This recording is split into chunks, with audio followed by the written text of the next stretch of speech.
I'm Jason Gibbs, alongside Nick Shook and Andrew Gribble, and this is the bye-week edition of the best podcast available. We're happy you're with us. It is Thursday. The guys have officially scattered. Welcome to the 4-day weekend. It is amazing to me when you take a look at the players and their travel arrangements that they can be done practicing and within 90 minutes be on a flight to somewhere tropical. Tropical. Tropical, Yeah. not Cleveland, in other words. But an impressive display of leaving on all of their parts, but a well-deserved 4 days off. They are 2-4, though, at the bye week, and there are a lot of guys still here in town. There are guys here at the facility today. The coaches, some of them have gotten away a little bit or will get away later on today, but guys still in the building and trying to figure out how to turn things around here at the bye week, 6 games into the 2019 season. First and foremost, before we get into our state of the team, state of the offense, state of the defense, a look at special teams, John Dorsey with his bye week press conference yesterday. Gribble, a takeaway or two from what you heard from the Browns general manager. Well, I think he set a tone and established a theme of optimism, and I think that it first came with an acknowledgement of not being pleased with what's happened. You're 2-4. No one wants to be 2-4. But it really hit the same notes that he hit last year at the midseason press conference after they just fired Hugh Jackson and Todd Haley, where he said there was a lot of football left. And it proved to be correct. The team went 5-3 from that point, and that included a game where they had to pick up the pieces and get back on the field against the Kansas City Chiefs right away. So that was a loss there. But there is a lot of football left, and in similar fashion, your first game after this kind of press conference is a very, very tough one against the New England Patriots. It's not one that you can't win. It's one that you're not expected to win. But from that point forward, you're going to have to win most of those games if you want to achieve your goals this season. So I think that he's letting this thing unfold. I think there are signs of progress. There's also signs of distress, in our opinion, and it's just a matter of playing better. And I think that the thing that I'm optimistic about is, first off, the schedule gets easier. And secondly, you look back at last year, this team played probably its best game of the season after the bye week. So maybe that's a byproduct of game planning. Maybe it's just a byproduct of these guys clearing their heads and getting their minds right. But you're going to have to start playing like that if you want to get to where you need to be. And now at 2-4, you got to play a little catch-up. Yeah, I got a tweet today in response to something Dorsey had said yesterday that we had sent out on Twitter, asking, can this team really go 8-2? And I mean, yeah, if especially if they win this game coming up here. But it's good that they do have the extra week to prepare and take a look at or consider any changes that they might want to make, and then be able to implement it in time to get ready to play against what is probably the best team in the NFL right now. They just came off of playing the best player in the NFL right now, at least this year, in Russell Wilson. So, I mean, this is not like they haven't been through a little bit of a fire to prepare themselves. I think that they're probably going to surprise some people with their play, and I think they're going to be aided by that bye week. So, good time for it, but also it's that time where we have to have a press conference like this, because that's what you do at that point in the season when you have your bye week, and everything's not rosy here. But at 2-4, you shouldn't expect it. A lot to get to and a lot to work on over the next couple of weeks. I thought it was interesting too. The media asking, and are you going to make a move? We still have another week before the deadline, week and a half before the deadline. And John Dorsey said at this time of year, it's hard to make a move, especially the rumors that are out there about an offensive lineman and going after someone on the offensive line. Dorsey said it best. Like, teams aren't just willing to part with offensive linemen. They have their group, and the Browns might have to make do with what they have right now. And it's up to the coaches, as he pointed out yesterday, to get these guys ready to play over these next 10 games. Yeah, it's as much that they have their group as that there's just not the high-quality linemen out there. And that's kind of a systematic issue where, the way that guys are being taught at one level as opposed to the next makes the transition for them to go, especially from college to the NFL, and for them to find immediate success. I mean, we just had a similar story, right, with the trade of Austin Corbett to the Rams. I mean, this is a guy who played tackle and then ended up trying to play guard and ended up at center. and ultimately was dealt away. So the learning curve is much steeper on the offensive line, and the transition is not as easy, which is why we don't have as many options out there as you might have as a running back or at a wide receiver or a tight end, whatever it might be. So it's not going to be easy to, if you want to make such a move, it's not going to be easy to strike such a deal. And if you don't, shuffling the deck internally is not just suddenly a quick fix either.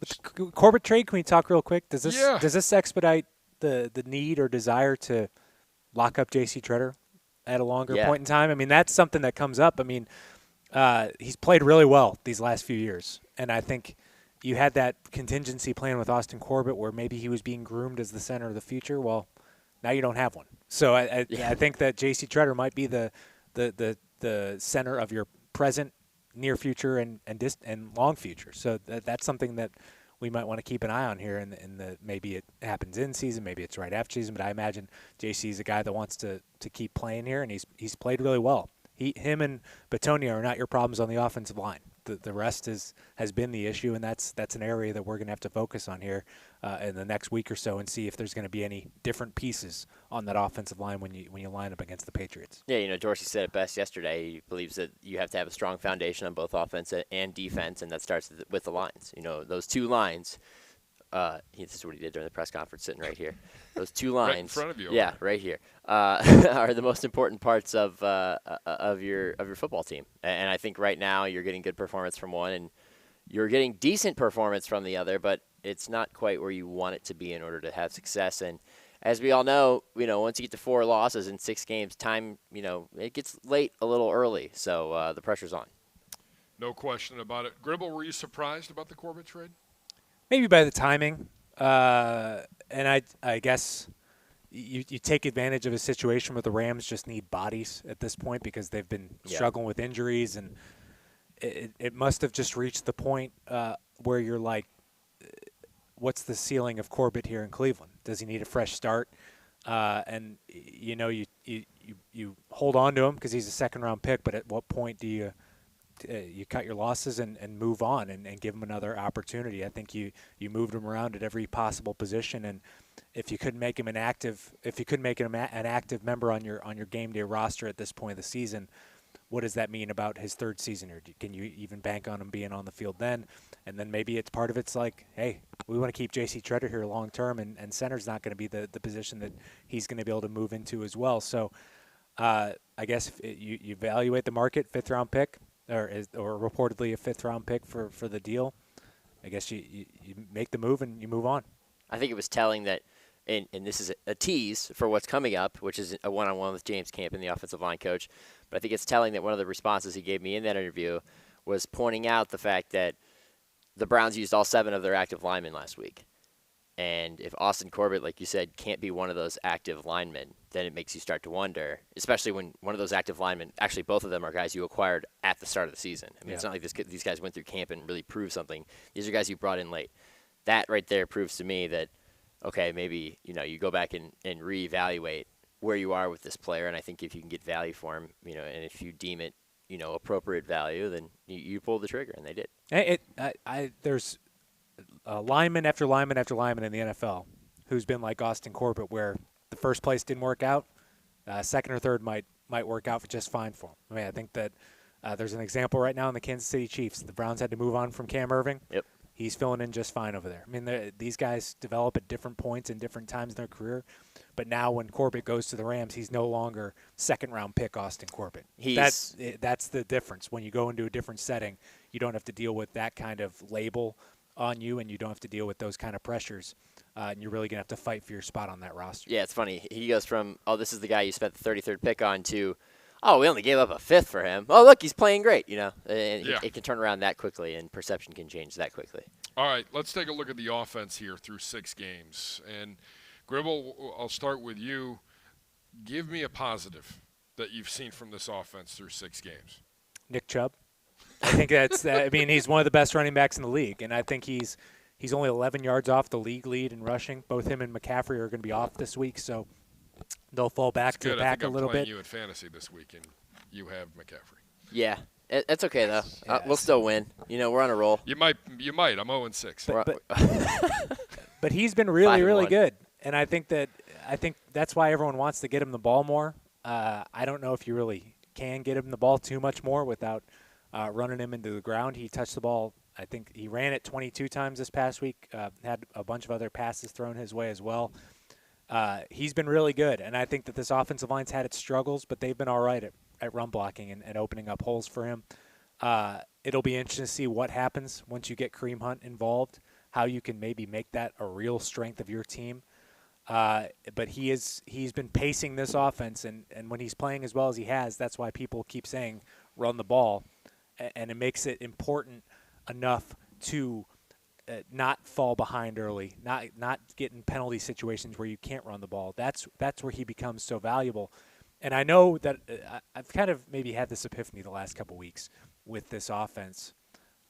You look at, everyone says you got to establish the run, and that's going to help out Baker Mayfield. I almost think it's the opposite with this team.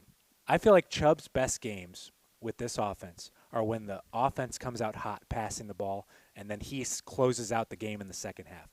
You go back to last year, some of his biggest games of the Browns, last year against the Falcons. The Browns come out really efficient on offense, passing the ball down the field. Baker gets a touchdown pass to Rashard Higgins early in the game. Then in the second half, Chubb gets his 92-yard run, helps seal the game.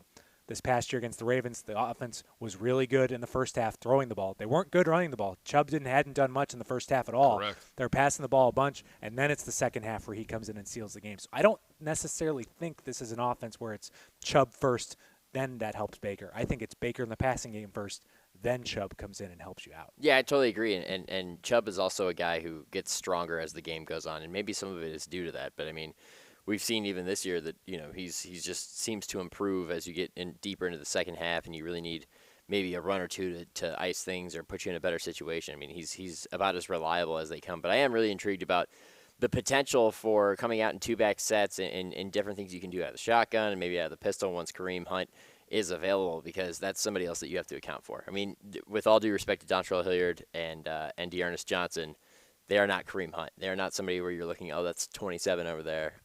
Let's make sure we keep an eye on him. He could break a big one.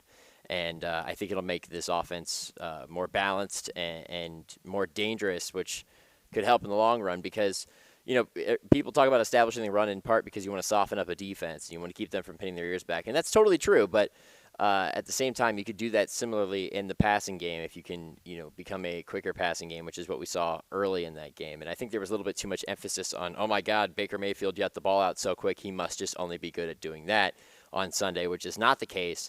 But it does help you establish a rhythm. And they got into quite a rhythm on Sunday. So if they can continue to do that, and kind of do this reverse logic with their offense, like Gribble mentioned, you know, with the short passing and the quick passing game helping set up the run, then they could become an offense that would be very difficult to overcome, because once you establish the run in the later part of the game like that, you can control time of possession. And it's a lot better to control time of possession with a lead, obviously, than if you're tied or if you're trailing. So it could be interesting to see how this offense develops.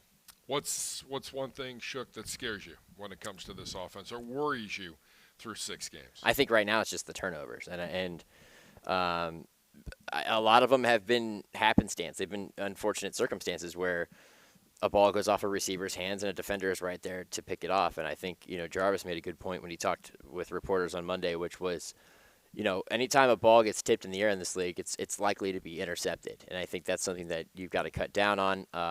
Being a little bit more on time with your throws, I think, is going to help, because a lot of those interceptions, especially last week, were behind receivers. But at the same time, I think that just comes with practice and also comes with comfort. And this offense has not looked comfortable for most of this season. I think they got closer to it in the most recent week. Hopefully you can cut down that, because if you can throw those passes on time, Jarvis was open in the end zone when that ball went off his hands. Dontrell was kind of open in the flat. That one probably is the hardest one to explain.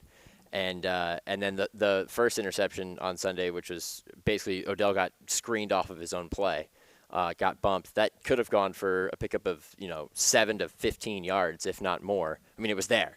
He just ran into the defender, or the defender ran into him. So if you can eliminate – it's not that these turnovers are flat-out mistakes. I think that's the thing that people are struggling to differentiate right now.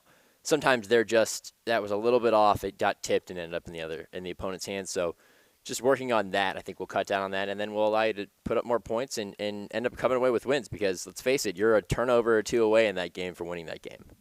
My concern is probably your passing offense in the red zone, and it's not just the turnovers. It's just it's like nothing's coming easy at all, and that's the exact opposite of what happened last year. It's troubling to me that you have one touchdown catch by a wide receiver this season, and I just think everything looks difficult. Like even the debated Jarvis Landry touchdown on Sunday, that was a crowded mess. Like that was not like a simple, easy pitch and catch. Sure.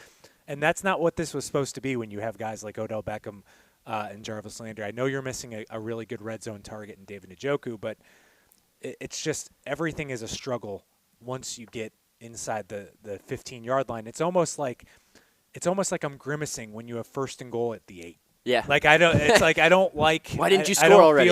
I don't feel comfortable with that. It's like I need my first and goal to start inside the 4, and then I know you can just run the ball with Nick Chubb a few straight times. So it's when this team goes 4 or 5 wide with limited space. It just feels like no one's getting open. Nothing's. It's been a grind, and I think that's the thing that worries me, because you do have to throw the ball in those situations. You can't just rely on Nick Chubb to run every single time. And really, I just can't think of an easy pitch and catch we've seen all season at that spot in the field. Are we overthinking it? I don't know. I just don't know. It is a huge head scratcher. It's because of how easy it came to us last year. Yeah, I mean, it's just it's got to be a matter of timing, precision, decision making, all of it, and you're just not having the same success throwing the ball in that red zone area, and that's concerning, because you have to do that to be able to win. Yeah, I think it's the 5 wide scenario that Gribble just drew up that we've seen probably too often inside the 10. It limits you because of space, as you said, but I mean, all you're going to get is a bunch of different crossers, basically. I mean, you can get a fade to the corner, but how often? I mean, we even saw that on Sunday there was a fade on 3rd down thrown toward the pylon that really didn't have much of a chance. I mean, in those situations, it's obvious that after the fact you're going to sit back and go, oh, just pound it 4 times from the 4. Doesn't mean you're actually going to get 4 yards, but it also makes you wonder, well, are you trying too hard, I think? Are you trying too hard to outmaneuver your opponent when maybe something simpler might end up working? And I think it's a case-by-case basis. You just have to go on feel. And I think Freddie is still kind of learning getting more comfortable for that feel as he continues as a head coach. On the defensive side, let's move over to that side of the football. Defensively, Gribble, what have you liked? What worries you a little bit through 6 games of the season? I think the thing I like, and this is what we'll get to with our conversation with Joe Witt, the best thing that they've done is pretty much limited the explosive plays in the passing game. You've had some catch and runs for some big gains, but you really haven't let them get over the top of you, and that's without having to play a safety 30 yards off the ball. So they've been good at limiting that, especially considering you've been with your backup corners ever since week 3. So I think that's a positive. I think the negative right now is you're not forcing enough turnovers. And I just think the games like the Ravens game, you did a good job of that. Even the Rams game, that kept you in the game by forcing turnovers. You're just not seeing that enough, and I think that could be a byproduct of your corners maybe sagging off and not playing as tight to their man because they don't want to get beat down the field.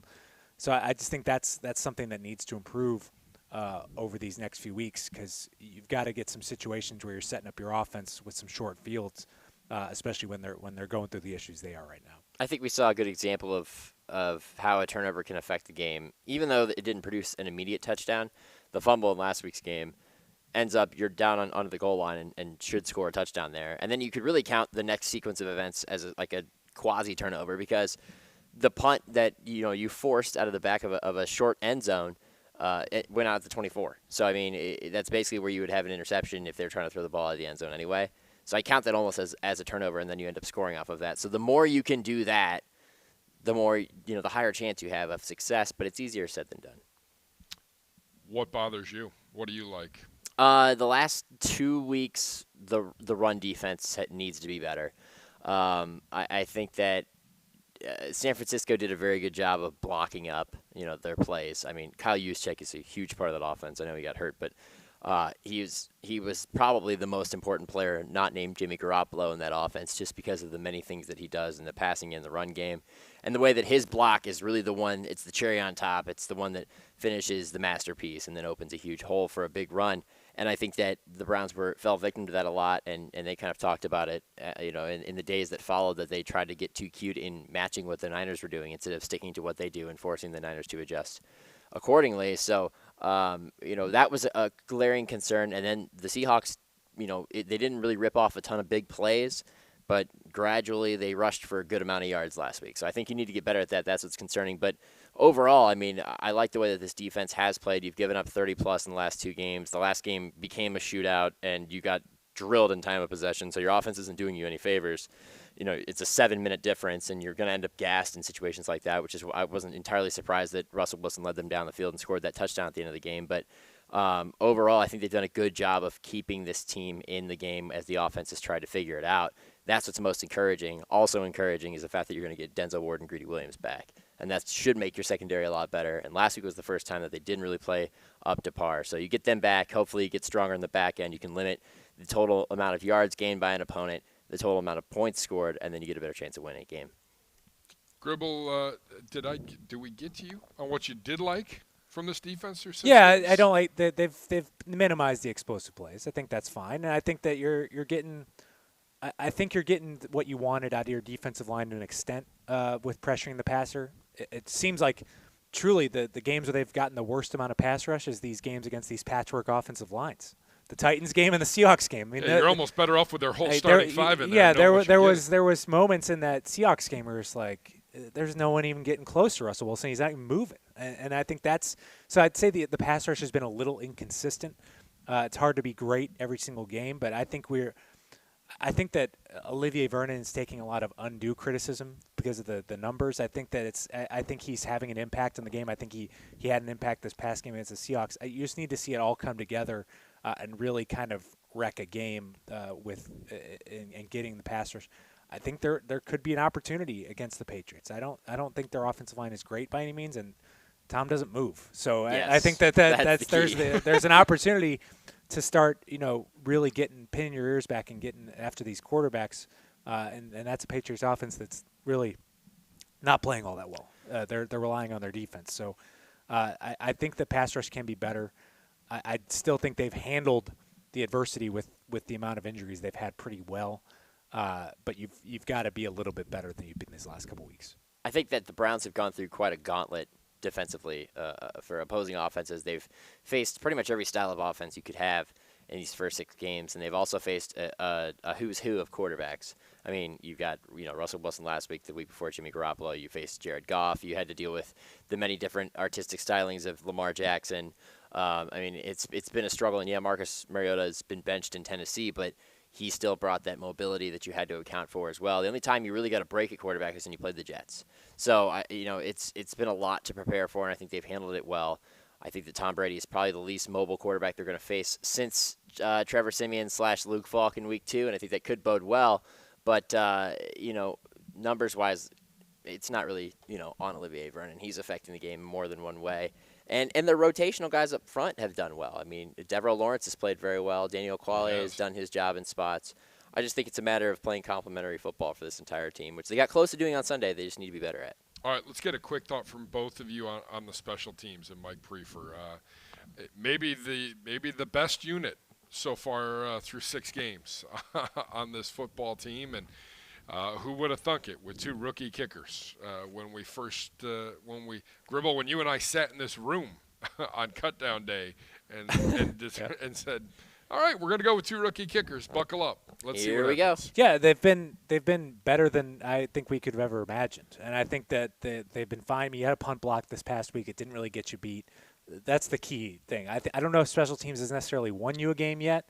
I mean, you can make the argument that even though you were going to win that game no matter what, special teams really had an impact on that Jets game. I mean, they put the Jets in field position that whole game, but they certainly have not lost you a game this season. You've missed a couple extra points at home, but otherwise been really good on field goals. I don't think there's any lack of trust in your kicker right now, which is a major sign of improvement for this team over the last few years. And Jamie Gillen has it in him to truly flip the field, which he did on Sunday with his one punt that he was able to get off.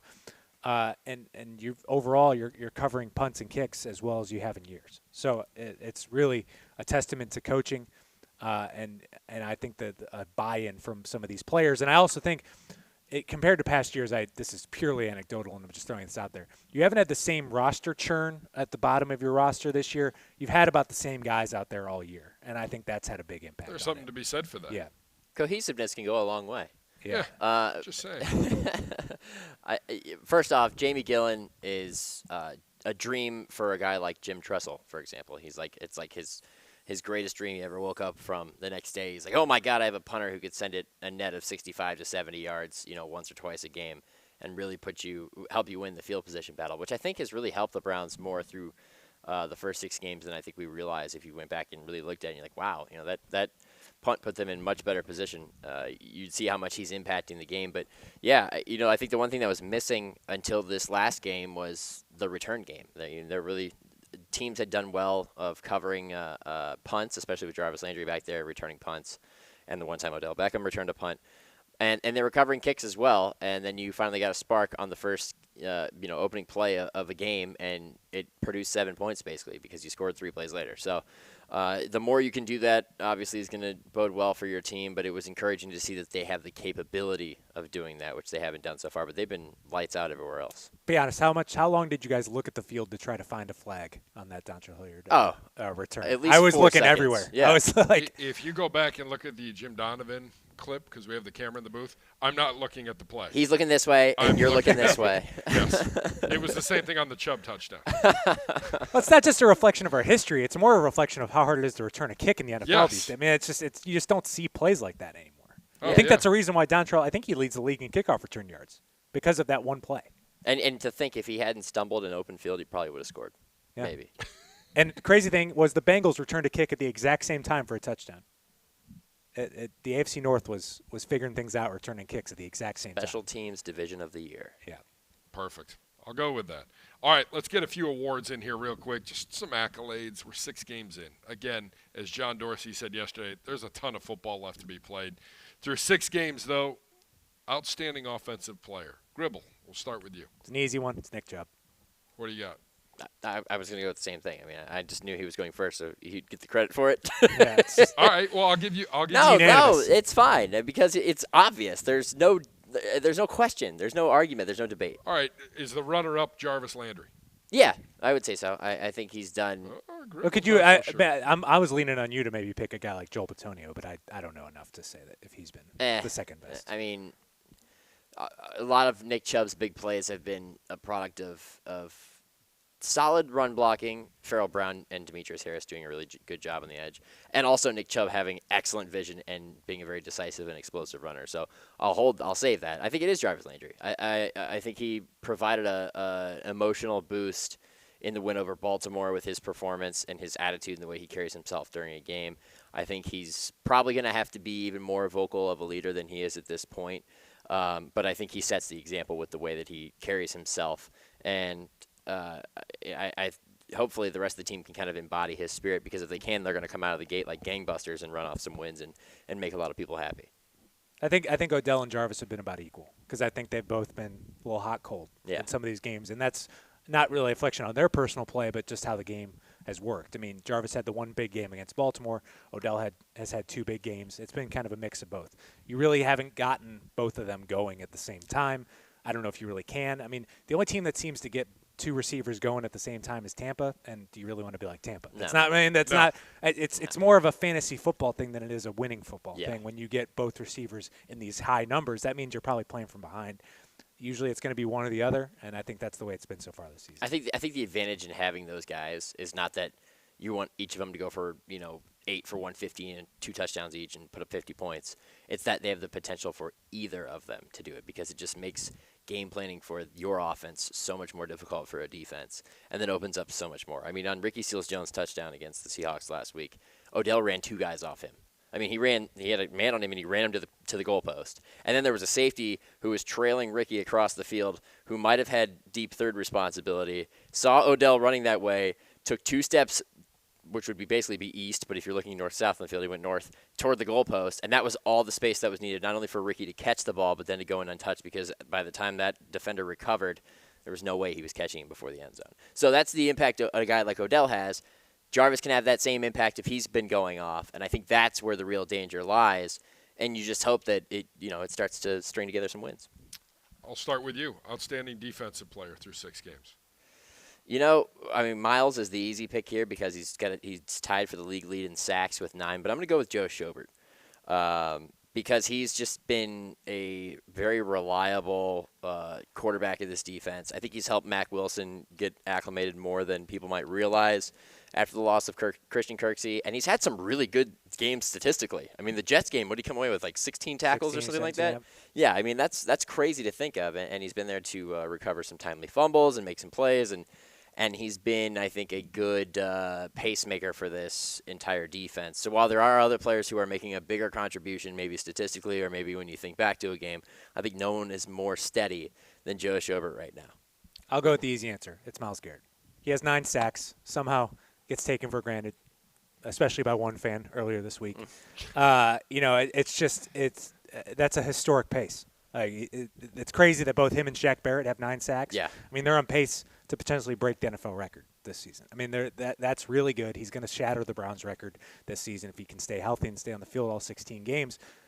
He's been really good. And the fact that he can have a game where this past week where he had 2 sacks and everyone's like, Yeah, not 2 really sacks, talking about it, man. He's just been really, really good. He's only had 1 game where he didn't get a sack, and that was in San Francisco.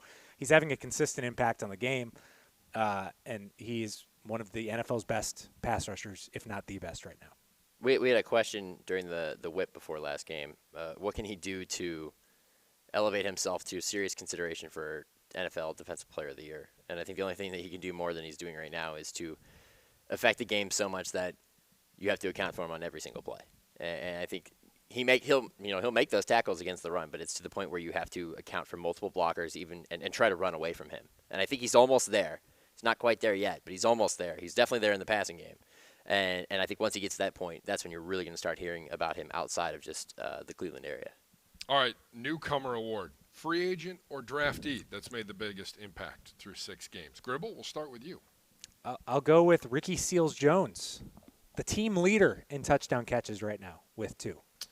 If you had that, congratulations. Yeah, I think you should just go to Vegas. There have been better players, but I think he's been thrust into a role that he might not have expected, and now he's helped. He's your number 1 tight end, and he was a waiver claim before the start of the season, and I think he's given you – he doesn't have kind of the same crazy athleticism that David Njoku has, but right now that he's in the flow of the offense and getting up to upwards of near 50 snaps a game, he's giving you what you need out of that position and a real pass-catching threat at tight end that is complemented nicely with Pharaoh Brown, who continues to grow as a blocking tight end. I think he's filled the void nicely, and I think he's everything you need until Njoku's ready to come back. I've been very blown away by Pharaoh Brown's improvement as a blocker and just the way it's actually starting to stand out on the tape too, which is remarkable to consider when we thought, in training camp he might have been a bubble guy. And now I think he's an important part of this offense as both a fullback and a tight end, or an H-back, whatever you want to call him.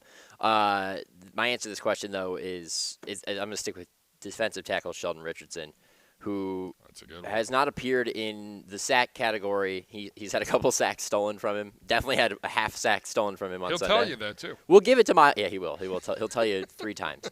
We'll give it to Miles, but he was definitely in on that sack. But he's affected the game. He has been somebody that you've had to account for when considering the B gap or the A gap, and he's even moved around well. I mean, he ended up rushing as a wide 9 on the play that was a strip sack of Jared Goff, and resulted in a key turnover and takeaway for the Browns in that Week 3 game. And if you see him, you wouldn't expect him to be coming off the edge. But that's how athletic he is and how much he can affect the game. So I think he's done a good job of plugging up the gap and also being someone who can take on 2 blockers and still make an impact, which you cannot be said about all nose tackles. Has freed up the other guys. Larry has benefited from it. Larry Ogunjobi has benefited from it. Miles and Olivier Vernon have also benefited from it. So I think if you thought about your defensive line, you thought, where are we missing a piece? He has filled that spot extremely well, even if it doesn't show up statistically. Finally, guys, final thoughts, keys. If the Browns are going to turn this around at 2-4, there's 10 games left. If the Browns are going to make a playoff run, I'm not going to say get to the playoffs. The Browns can control a lot of this stuff. What's the biggest key to getting this team back on track, getting them above 500, and having the kind of year that we all thought at the beginning of the year that they were capable of having. Gribble? I'm going to throw the number 50% out there. If you drop your turnovers and penalties by 50%, I think you can get to the playoffs. I think it's as simple as that. That's what's holding this team back, both offensively and defensively. Because I think even the defense doesn't escape the blame with the penalties. Their penalties have been untimely, and truly, I'm throwing this completely off my top of my head. It seems like whenever there's a drive on defense where they have a penalty, they're giving up points. Like they just aren't able to overcome these penalties on defense, and they're backbreakers. And I think that you're still going to commit penalties. That's a byproduct of being an aggressive team. If you just cut those in half, so you're not the league leader anymore in both penalties and penalty yardage, cut the turnovers in half, which I think is more likely than cutting the penalties in half. That gets you in a better position. You're going to win some of these games that you lost early in the year. Yeah, I think the turnover – well, actually, it's funny. Logically, you would think that the penalties are more controllable, but then sometimes you find yourself in instances like Sunday where you think you make a good block in the open field and you get flagged for it. So it's not always that simple, right? But I will say that I would like to know if the numbers bear that out, what you said, because it seems like every time that they make – and it's especially the catastrophic penalties, the 15-yarders are the ones that result in automatic first downs, especially on third down when you're this close to getting off the field and getting your offense to the ball back. And I think that's true for anybody, but it seems to be especially true for this team. I want to know what the average number of penalties per game is. I don't know what it is off the top of my head because it's a little bit skewed with the amount of penalties you had in week one. But I would imagine that it's near the league lead. So if you can, like Gribble said, if you can cut that in half, I think that would greatly improve your chances. The games in which the Browns have won, they have been low in penalties. I mean, it's just a basic formula of how to win games. But I think the turnovers thing is more, perhaps even more controllable. But you also have to take a certain amount of risk to find success in this league. So, is that going to come down? We'll see. I think it's more just consistency. And you found it on defense. You lost a little bit in the last couple weeks. I think some of that was a product of being on the field too much last week.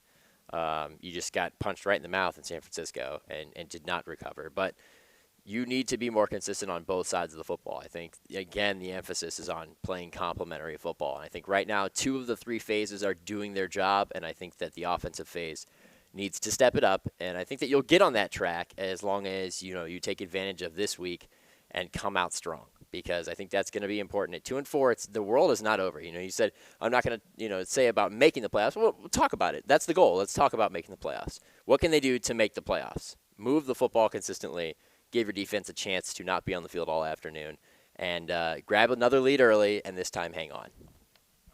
Final thoughts? Anybody else with anything quick before we get out of here and go enjoy a 3-day weekend? I think if you win 4 of your 5 division games, you're in the playoffs. Ooh, that's the key, though, right? Because you have played no division opponents except Baltimore, and you're 1-0 in the division right now. So you win 4 more. 4 more. Yeah, go 5-1. So you're talking 5-1 in the AFC North. You lose 1 division game. You lose 1 more out of the division. That's 10-6. You're probably It's a tall ask in the larger picture, but if you take it week by week, one of the 4 has to be against Baltimore. Yes, Let's throw that out there. You cannot tie with them and make the playoffs. You have to sweep them. No pressure. Good news. They come to our place for Christmas. Yeah. So that'll be a good thing. That would be a heck of a gift. Yeah, indeed. All right. We hope you enjoy your bye week. We're back with you next week as we start to preview the New England Patriots. For more on this podcast, including interviews, Gribble sat down with Joe Witt, the pass game coordinator and secondary coach, and Nick Shook sat down with offensive line coach James Campen. For the entire podcast, log on to clevelandbrowns.com or wherever you get your podcasts. Make sure you subscribe today to the best podcast available. Enjoy your weekend. We're back with you next week. For Andrew Gribble, for Nick Shook, I'm Jason Gibbs. This has been the